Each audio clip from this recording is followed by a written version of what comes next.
I just finished doing this little workout and it was nothing crazy, but I heard this sentence as I was finishing and it said, "You will remember the moment you stop wanting to forget," and followed up by the sentence of, "You put too much faith in your body."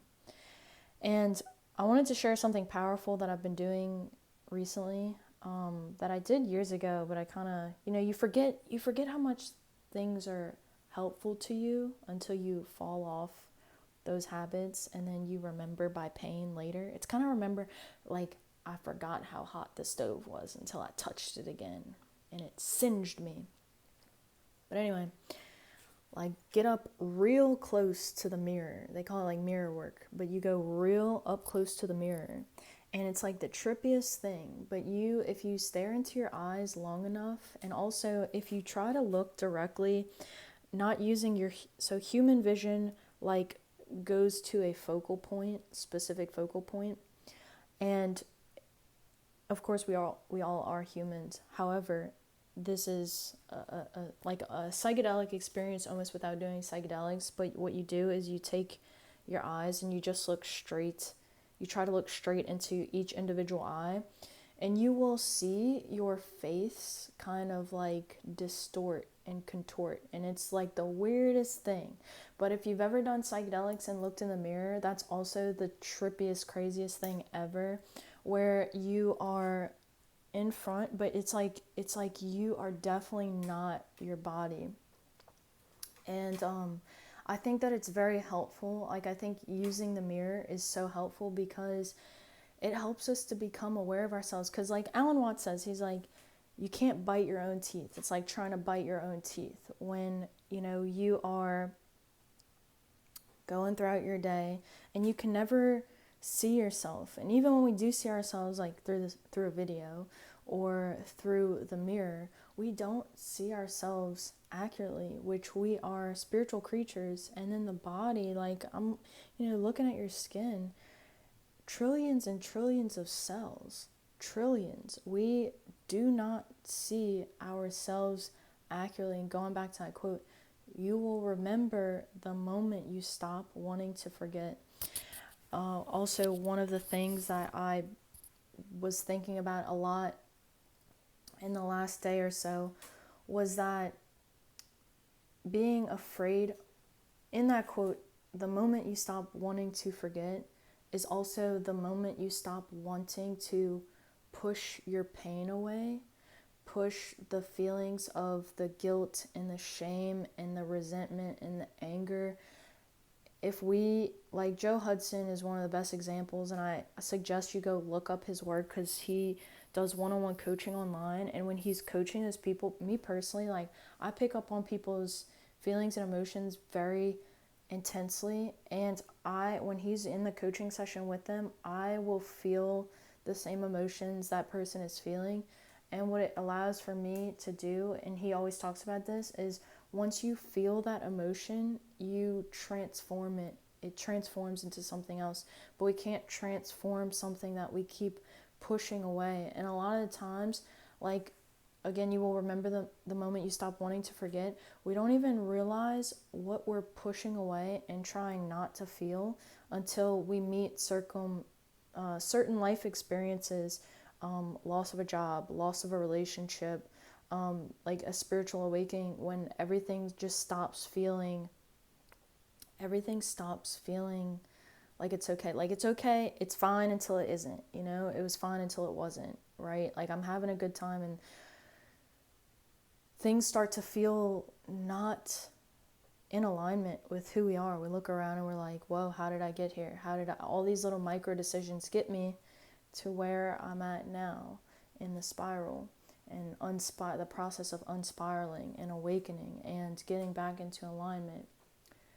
But something that I found was really powerful I had the opportunity to sit in an ayahuasca ceremony, and it's so powerful.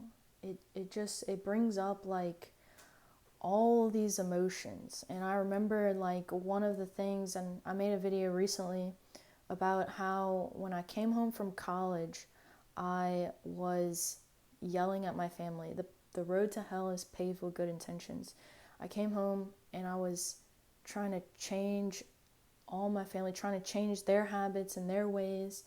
And when I was sitting in this past ceremony, and even with my twin sister, I was feeling the deep sadness and regret for not showing up as the full lovingness that I could have shown up in. And actually, what ayahuasca taught me too is connected a lot of dots for me, and I'll share with my twin experience. I had a flashback to my sister. Actually, I was in this room. We grew up in this room. This was the first room that I had a bedroom in. And we had 2 cribs over there on the sides. And my sister was so brave. She's always been so brave and so beautiful. And she would crawl out of the crib. And a lot of times, I remember she would just smack hit the floor, But kids are so resilient, they just pop back up. And she would leave the room and she'd close the door behind her. And for whatever reason, I didn't want to hit the floor painfully. I guess I was afraid to leave the crib. So I just sat there in my crib and I felt like I was being left behind, like I was being abandoned by her. And actually, funny enough, the same thing with ayahuasca. I remembered from my youth that there's actually this really, okay, y'all are gonna think I'm gross, but literally, I told you I'm crazy. I'm very imperfect. There's this disease that children will sometimes, it's a coping mechanism. This was my first addiction that I'm aware of. But it is a disease where they will pull their hair out and sometimes they will eat it. And it's a coping mechanism, right? Like I inflict pain. It's just like any other addiction. I inflict food. It could be alcohol. It could be heroin. I inflict pain on myself to escape the feeling of abandonment. So I actually went through this period of time of pulling my hair out, and my mom, I remember her telling me she was nervous. She had taken me to the doctor because I'd even started to develop a bald spot, and there is a actual name. I think it's trichomania or something like that. But during that time, sitting in ceremony, it had connected all of these dots. And in my entire almost since youth up until this point in time with my sister, I had been showing up in the moment in my energy, going around my sister. My stress response elevated every single time I was going around her. My body was tightening and my stress response is being elevated. And what this did for me was it made me feel like I wanted to isolate myself, and it made me feel like I didn't know how to be in a right relationship with her. And my sister and I, we have grown so much, and through my own understanding of that, and a lot of events in our life popped up because of that feeling and that biochemistry that I brought into the relationship. And so in the ceremony, it was just grieving all of the times that I could have shown up in this openness, calm, and loving energy. I showed up with abandonment. And the same thing, I've said in a previous video, the same thing with my family. When I came home from college and I was awake to all the food, chemicals and everything, I just wanted to throw everything away in the house, and I wanted to take my anger out on my family, even though I had good intentions. It's just people figure things out in their own time. It took me a majority of my life to figure out, why did I come here as a twin, as a direct early reflection of my life.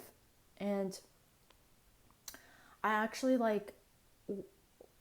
in that quote again, you will remember the moment you stop wanting to forget.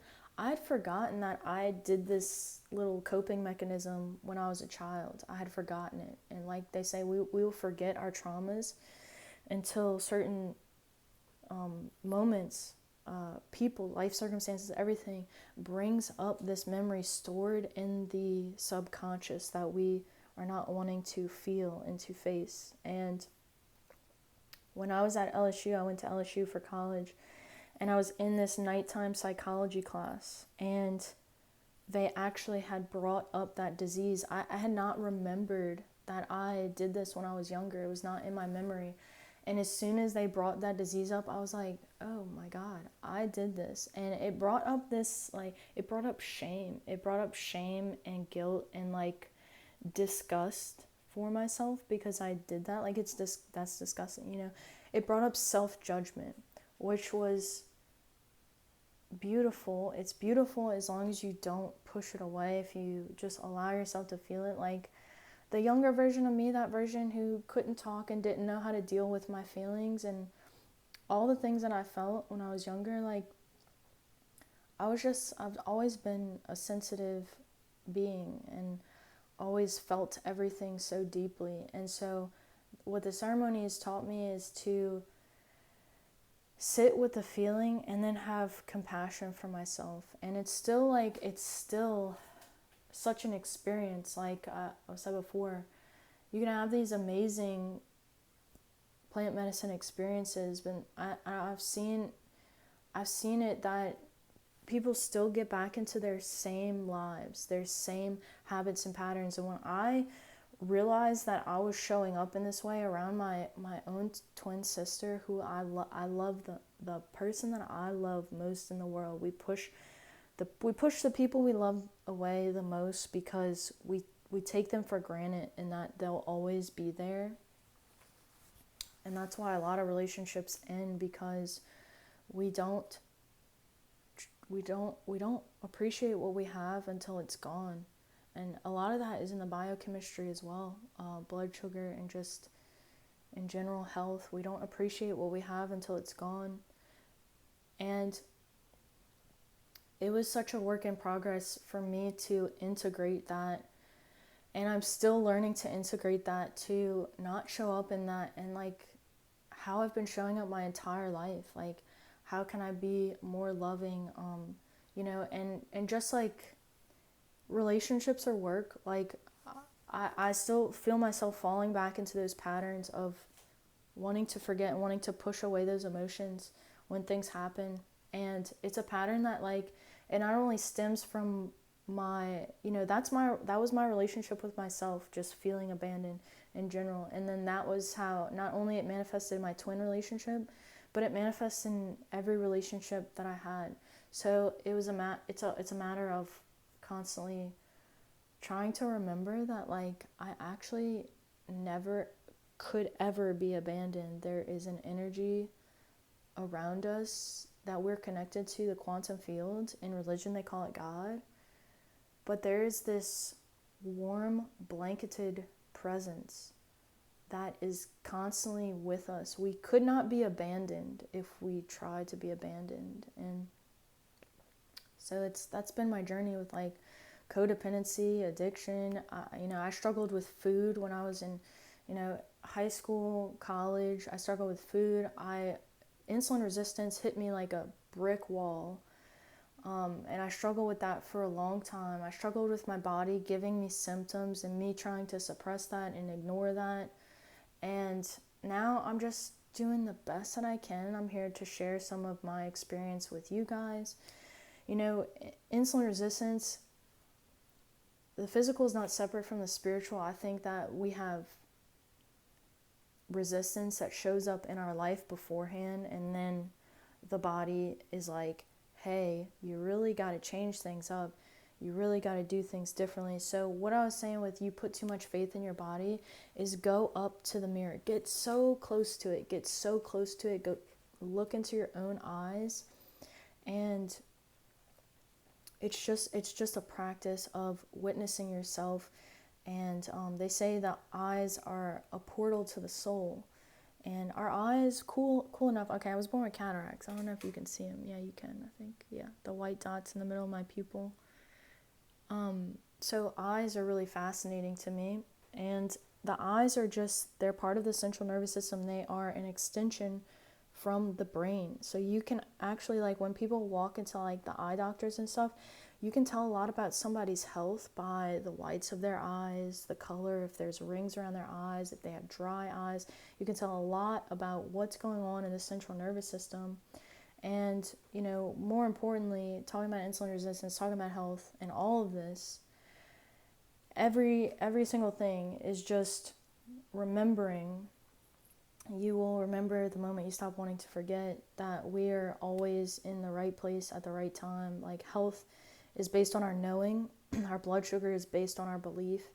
We're always in the right moment at the right time. And every single thing that has happened in the past, everything that you're not proud of, that you wish you could change, you did the best that you could. Other people do the best that they can. And every single interaction and thing is meant to teach us something about ourselves so that we can learn to show up differently. And even if there's something like in your mind that keeps coming up, like I struggle with this because, you know, they call it rumination, but I'm also a scientist, so I ruminate on a lot of things. Scientists take things and they think about them, they digest them. It's like taking a bite of food and feeling what is the texture of this food. What does it taste like? Is it spicy? Do I like this? Like, you know, it's a digestion.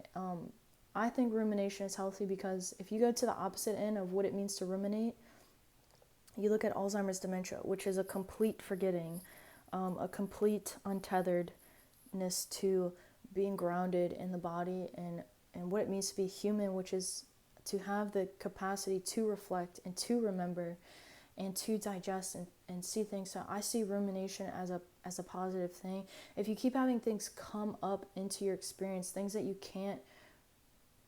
want to forget, it's usually, what did this teach me about myself? What about this situation, about this person, about this job? What is the lesson that I need to learn from this? If it keeps coming up, I haven't realized what I need to get from it, because the soul is so smart. The energy, the subconscious, it's so smart in how it keeps bringing things up, because it's like, look at this, and you could keep pushing it away. Like, you could keep pushing the symptoms that the body is facing away, but the symptoms are also a reflection of these thoughts that keep coming up, because the thoughts are guiding the biochemistry. And that's how the body, like, that's how the creator communicates directly to us, is through our body. It's through our feelings, how we feel. That's why I say it's really important to pay attention, especially right now, to people in your life, habits. How do people make you feel? Stop. I don't want to say stop, because I really am just here to leave you be and share my own experience. But if you keep putting yourself into circumstances where you feel drained, exhausted, and you do not feel like you can be yourself, the biochemistry will show that to you. You will feel tired, you'll feel exhausted, you will feel like not full, and every time you say no to something, like 3 more opportunities come up, there are more people, like, in the world. There's so many people in the world. So if you don't feel comfortable and like you're in a good relationship, or you can't figure out what it is that situation is trying to teach you, it's just bringing you a lot of resistance, it's okay to step back from it and, like, take time to digest it and be with it. So anyway, I'm gonna leave this here. I love you so much. And last thing is, I have written on my little sticky note, is nourished by the field.